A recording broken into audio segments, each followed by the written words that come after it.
Hello, judicial aspirant. This is the Pahuja Law Academy. My name is Gyanand Pandey. आज आप लोगों के लिए निगोशिएबल इंस्ट्रूमेंट एक्ट से संबंधित 10 महत्वपूर्ण सेक्शन को लेकर प्रेजेंट हुआ हूं, जो आपके जुडिशरी के एग्जाम में, प्रारंभिक परीक्षा में और मेंस के एग्जाम में पूछे जाते हैं. इससे लॉन्ग क्वेश्चन इन्हीं सेक्शनों से बनते हैं और आप इन सेक्शनों को, जिनसे हम आज बताएंगे, इसको आप उस पे एक नोट्स बना लेंगे ताकि आपका जब भी आप मेंस का एग्जाम दें तो इन क्वेश्चनों को आप कर सकें. तो इसमें आप देखें कि एनआईए एक्ट के अगर बिना क्वेश्चन की बात करें तो पहला क्वेश्चन यही बनता है कि प्रक्रम लिखत से आप क्या समझते हैं, प्रक्रम लिखत की विशेषता क्या है और लिखत कितने प्रकार का होता है. तो आप इसमें पहले बताओगे कि प्रक्रम लिखत का मतलब, प्रक्रम का मतलब क्या होता है, लिखत का मतलब क्या होता है, इसकी विशेषता क्या है. तो इस पर हम ऑलरेडी अपने एक डेमो लेक्चर बता चुके हैं कि प्रक्रम लिखत क्या है और यह क्वेश्चन आपसे इंपॉर्टेंट है. तो हम सेक्शन की बात करें तो सेक्शन, इसमें इंपॉर्टेंट जो सेक्शन है वह धारा 4, 5, 6, इससे एक क्वेश्चन आना ही है. धारा 4 में वचन पत्र की बात करता है, प्रोमिसरी नोट की बात करता है. आप प्रोमिसरी नोट से आप क्या समझते हैं, इसके आवश्यक तत्व क्या हैं, इसकी विशेषताएं क्या हैं, और प्रोमिसरी नोट यानी वचन पत्र और बिल ऑफ एक्सचेंज और विनिमय पत्र में अंतर क्या है, ऐसे करके क्वेश्चन पूछ सकता है आपसे.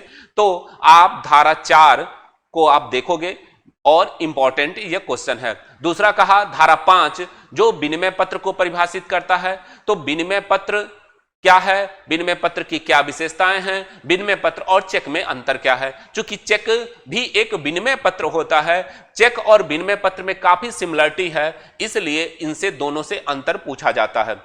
अगला जो धारा है वो धारा 6 है, जो यह बताता है कि चेक से आप क्या समझते हैं, चेक कितने प्रकार से होता है, चेक और विनिमय पत्र में क्या अंतर है. तो यह इंपॉर्टेंट है मेंस के क्वेश्चन के लिए.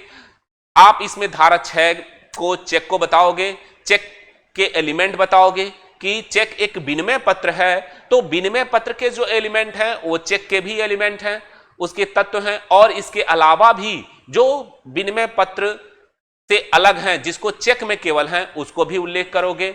तो आप, और दूसरी चीज कि इसके जो प्रकार पूछे गए कि चेक के कितने प्रकार होते हैं, तो धारा 6 में भी प्रकार दिए गए हैं और इसके साथ ही साथ धारा 123 और 124 में चेक के बारे में बताया गया है. तो कहा गया कि जो चेक है वह चेक के जो प्रकार हैं वह क्या हो सकते हैं, वाहक चेक हो सकता है, ब्लैंक चेक हो सकता है, और दूसरा आदेशी चेक हो सकता है, क्रॉस चेक हो सकता है, इलेक्ट्रॉनिक चेक हो सकता है और ट्रंकेट चेक हो सकता है. अब ये जो क्रॉस चेक है वह 2 प्रकार से होगा.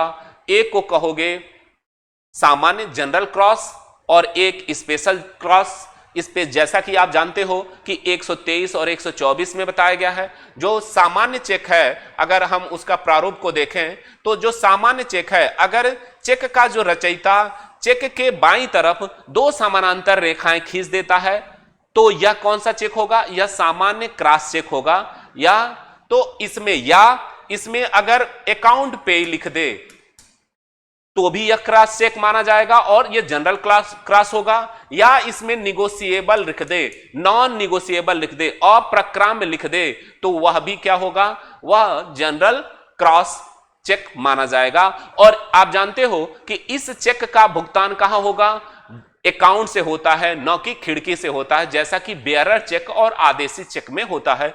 तो आप यह जो है क्रॉस चेक हमेशा क्या होगा, अकाउंट से पे होगा. वह उस चेक की रकम जो धारक है उसके खाते में जाएगी और फिर वो खाते से पैसा निकालेगा. क्रॉस चेक में, इसमें क्रॉस चेक में क्या होता है कि सही व्यक्ति को भुगतान मिले, इसलिए क्रॉस चेक का एक प्रावधान किया गया.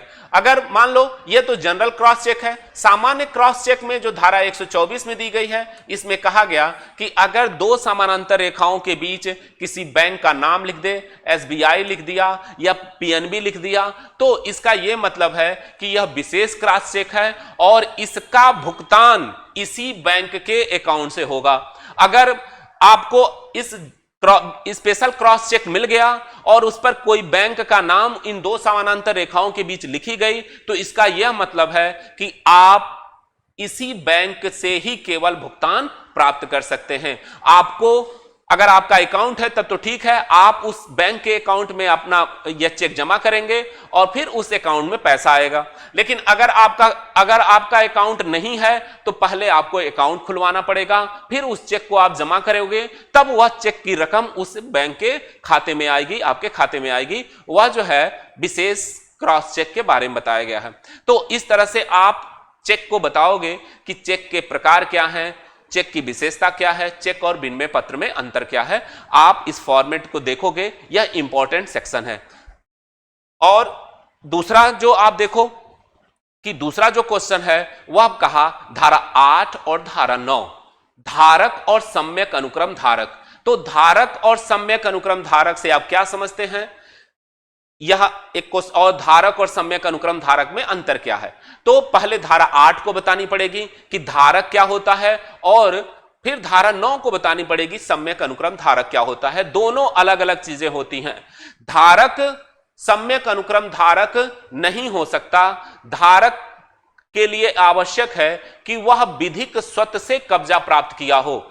विधिक स्वत से, यानी जब धारा 8 आप पढ़ोगे तो उसमें बताया गया है कि धारक वही व्यक्ति है जो विधिक स्वत रखता है उस लिखत पर और अपने नाम से उस रकम को प्राप्त करने का हकदार होता है उस पक्षकार से जिसने उस लिखत को ड्रॉ किया है, लिखत को बनाया है, उससे वह भुगतान प्राप्त करने का हकदार होता है। इसमें यानी जो केवल कब्जा होना आवश्यक नहीं है बल्कि विधिक कब्जा होना चाहिए, डिजूरे पजेशन होना चाहिए उस लिखत पर। तभी अगर डिफैक्टो पजेशन है, डिफैक्टो कब्जा है, तो फिर वह आप धारक नहीं हो सकते। धारक वही होगा जो विधिक स्वत से कब्जा प्राप्त किया हो।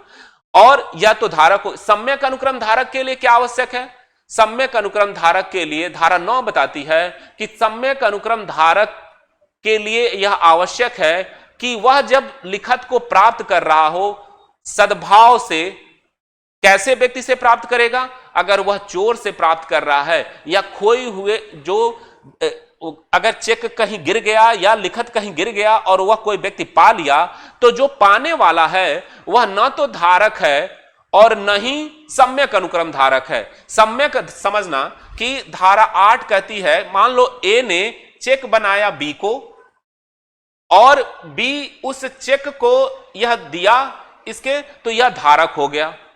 अब अगर यह चेक कहीं खो जाता है या कहीं चोरी हो जाती है और वह चोर सी प्राप्त कर लेता है उस चेक को या उस लिखत को, तो क्या यह सी अब जो है सम्यक अनुक्रम धारक होगा या धारक होगा। तो यह कहा कि यह न तो सम्यक अनुक्रम धारक है और न ही धारक है, क्योंकि विधिक स्वत से कब्जा नहीं प्राप्त किया है। हां, अगर यह सी इस लिखत को डी को अंतरित कर दे और डी सद्भाव पूर्वक यह विश्वास करे कि यही धारक है और प्रतिफल देकर डी जो है इस लिखत को प्राप्त करे, तो डी सम्यक अनुक्रम धारक होगा। तो यह जो है कंसेप्ट को आपको समझना है, धारा 8 के, धारा 9 के, और फिर दोनों में अंतर बतानी है। यह बहुत इंपॉर्टेंट सेक्शन है दोनों, और यह निश्चित ही एग्जाम में पूछे जाते हैं। तो आप इसको देखोगे, इसको समझोगे और दोनों में अंतर बताओगे। तो यह धारा 8 और धारा 9 हो गई।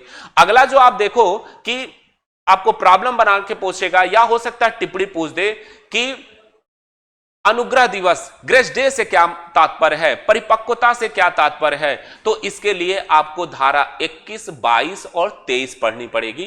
धारा 21, 22, 23 को समझोगे तब इस कंसेप्ट को समझ पाओगे कि अनुग्रह दिवस क्या होता है। और अनुग्रह दिवस सारे लिखतों में नहीं मिलता है, ध्यान लो, सारे यानी अनुग्रह दिवस, ग्रेस डे केवल उन्हीं लिखतों में होगा जिस पर यह लिखा हो कि आफ्टर साइट, यानी इतने दिन के बाद भुगतान होगा।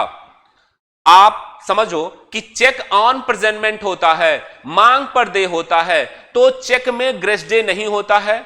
ग्रेस डे होगा केवल वचन पत्र और विनिमय पत्र में, और उस पर भी जिस पर आफ्टर साइड लिखा हो, उसी पर ही ग्रेस डे होगा। जिस दिन मान लो कि ए ने बी को चेक दिया, ये सॉरी, अगर ए ने बी को वचन पत्र बनाया या विनिमय पत्र बनाया और इसमें कहता है कि आज की तारीख से 2 माह पश्चात मैं भुगतान करूंगा, तो 2 माह पश्चात यानी आफ्टर साइड, अब 2 माह जिस दिन चेक बना और जिस दिन 2 माह समाप्त हो रहा है उसमें 3 दिन और ग्रेस डे जोड़ दिया जाएगा, तो उसकी जो परिपक्वता का डेट होगी वह उसके 3 दिन बाद होगी। आप जब धारा 21, 22, 23 पढ़ोगे तो यह चीजें समझ में आएंगी। यह बहुत इंपॉर्टेंट है, आपसे पूछा जाता है, प्रॉब्लम बना के पूछा जाएगा, इसको आपको देखना है। तो अगर अगला जो है धारा 45A बिहार में पूछा गया था मेंस में टिप्पणी लिखने के लिए कि अगर धारक के पास चेक खो गया, अगर चेक खो गया, बी के पास, ए ने चेक बी को बनाया और बी से वह चेक खो जाता है, तो बी पुनः दूसरा चेक बनाने के लिए ए से कहेगा और उसका क्या नियम होगा, क्या ए चेक दूसरा बना देगा, बनाने के लिए क्या बाउंड है, यह सारा प्रावधान धारा 45A में दिया गया है। यह बिहार में मेंस में क्वेश्चन पूछा गया था। अगला जो धारा है वह धारा 61 से लेकर 68 तक उपस्थापन के संबंध में नियम। उपस्थापन किसमें होगा? उपस्थापन होता है हमेशा विनिमय पत्र और चेक में उपस्थापन होगा, प्रेजेंटमेंट किया जाएगा, प्रेजेंट किया जाएगा उसको स्वीकृत करने के लिए। तो यह जो है उसके नियम क्या हैं, किसमें उपस्थापन अनिवार्य है, किसमें उपस्थापन अनिवार्य नहीं है, तो धारा 61 से लेकर 68 तक में यह बताई गई है। इसको आप मेंस के पॉइंट ऑफ व्यू से देखोगे। अगला जो सेक्शन है वह बताया कि अगर धारा 91 से लेकर 98 तक से क्वेश्चन बनते हैं मेंस के, बताया कि अनादर की सूचना, अगर चेक भुगतान नहीं हुआ, विनिमय पत्र का भुगतान नहीं हुआ, तो फिर आप उस अनादर की सूचना कैसे दी जाएगी, धारा 91 से लेकर 98 तक में बताया गया है। इस पर मेंस से क्वेश्चन बनते हैं। अगला जो सेक्शन है वह धारा 99 और 100, बहुत इंपॉर्टेंट, मोस्ट इंपॉर्टेंट, कि टिप्पण और प्रसाक्ष से आप क्या समझते हैं, प्रसाक्ष के अंतर वस्तु क्या है या टिप्पण के अंतर वस्तु क्या होंगी। तो इस पर आपका जो है मेंस और टिप्पणी लिखने को भी पूछा जा सकता है। तो आप धारा 99 कहती है कि टिप्पण क्या होगा, अगर किसी कारण से चेक अनादृत हो गया या लिखत अनादृत हो गया, लिखत का भुगतान नहीं हुआ, तो जो धारक है, लिखत के जो रकम को पाने वाला हकदार व्यक्ति है, वह क्या करेगा, वह पब्लिक नोटरी के वहां जाकर उस अनादर का कारण लिखवाएगा, उस तिथि को लिखवाएगा जिस तिथि को अनादृत हुआ है, और वह लिखवाना टिप्पण होता है। और जब वह पब्लिक नोटरी उस पर मुहर लगा के आपको वह प्रमाण पत्र दे देता है, एफिडेविट दे देता है, तो वह प्रसाक्ष हो जाता है। उसमें डिटेल से उसका धारा 99 और 100 में इसका उल्लेख किया गया है, तो आप इसको देख लोगे। अगला सेक्शन बहुत इंपॉर्टेंट, जो यह कहता है कि यह एनआईए का समझो कि सबसे इंपॉर्टेंट सेक्शन धारा 138, इससे क्वेश्चन आने ही हैं कि किस कारण से चेक का भुगतान नहीं हो पाता। धन की अपर्याप्तता के कारण चेक का भुगतान न होने पर जो चेक का धारक है वह क्या करेगा, उसके क्या राइट हैं, यह जो है, और किस कारण से चेक का भुगतान नहीं हो पाता है, धारा 138 दी गई है। धारा 138 को आप लिखोगे कि क्या कारण बताए गए हैं, कितने दिन के अंदर नोटिस दी जाएगी, फिर लेखक को जो चेक का रचयिता है, तो धारा 138 आपको पढ़ के ही जाना है। यह मोस्ट इंपॉर्टेंट सेक्शन है एनआईए एक्ट का, और इनके जो है केस, और सबसे ज्यादा आज अगर किसी पर केस आते हैं एनआईए एक्ट से तो धारा 138 से ही आते हैं। क्योंकि आज वचन पत्र विनिमय पत्र का प्रचलन समाप्त हो गया है। यह 1881 का एक्ट है। आज तो लिखत में केवल आप चेक ही देखोगे, तो चेक के संबंध में अगर चेक अनादृत हो जाता है तो धारा 138 बताती है कि उसकी क्या प्रक्रिया होगी। मोस्ट इंपॉर्टेंट सेक्शन है, आप इसको देख के जाओगे 138 से लेकर 143 तक। और फिर हम क्रॉस चेक के विषय में बताया कि अगला क्वेश्चन चेक से आप क्या समझते हैं, क्रॉस चेक से आप क्या समझते हैं, तो धारा 123 से लेकर 125 तक में बताया गया है, जो अभी हमने बताया आपको कि यह चेक के प्रकार में भी लिख सकते हैं। तो इस प्रकार इन सेक्शनों को आप अवश्य ही मेंस दे रहे हो, प्रारंभिक परीक्षा दे रहे हो, जुडिशरी का एग्जाम देने जा रहे हो, तो आप इन सेक्शनों को देखोगे, पढ़ोगे, क्योंकि इससे ही क्वेश्चन बनेंगे और किसी भी सेक्शन से नहीं बनेंगे मेंस में। आज बस इतना ही। अगले वीडियो में एक महत्वपूर्ण इंफॉर्मेशन लेकर फिर प्रेजेंट होंगे। धन्यवाद।